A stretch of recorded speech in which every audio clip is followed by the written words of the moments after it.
сейчас работают в постоянном напряжении. Здание маленькое, приходится суетиться, все трутся плечами. Для них это стресс. И поэтому депутаты немножечко на взводе. Я сам немножко напряжен, но как-нибудь стараемся справиться. Шановні народні депутати, я прошу вас заспокоїтися. Я прошу вас заспокоїтися і зайняти свої... Шановні депутати, президент в залі, я прошу заспокоїтися. Шановні депутати, я прошу вас заспокоїтися. Уважаемый депутат. Уважаемый шановні депутат. Путина свергли.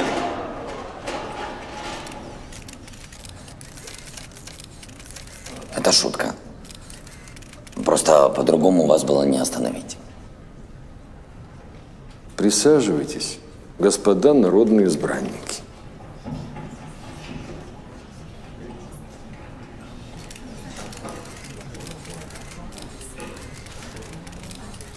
Извините.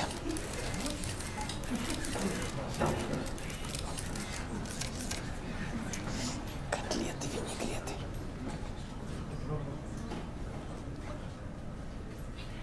Спасибо, Юрий Иванович.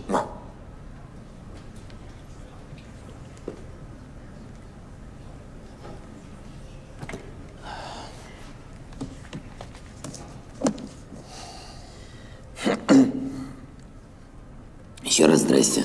Давно хотел с вами со всеми познакомиться. А все думал, с чего начать. Поэтому начну, пожалуй, с самого начала. С демократии.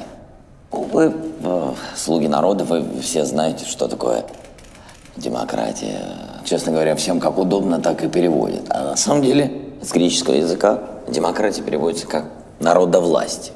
Демос – кратос.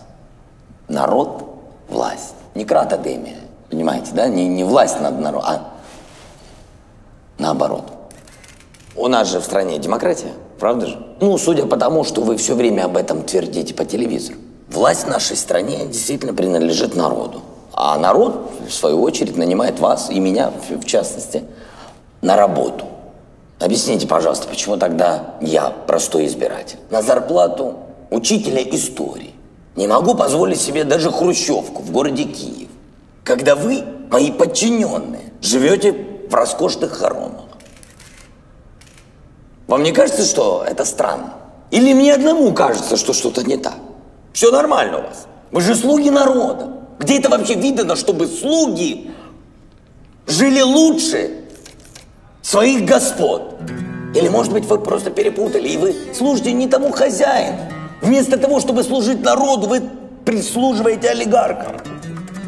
Неужели вам не хочется ничего хорошего сделать для этой страны? Неужели вы правда верите, что на том свете принимают платиновые карты? Уважаемые слуги народа, пользуясь правом законодательной инициативы, я предлагаю внести изменения в закон о статусе госслужащих. Первое.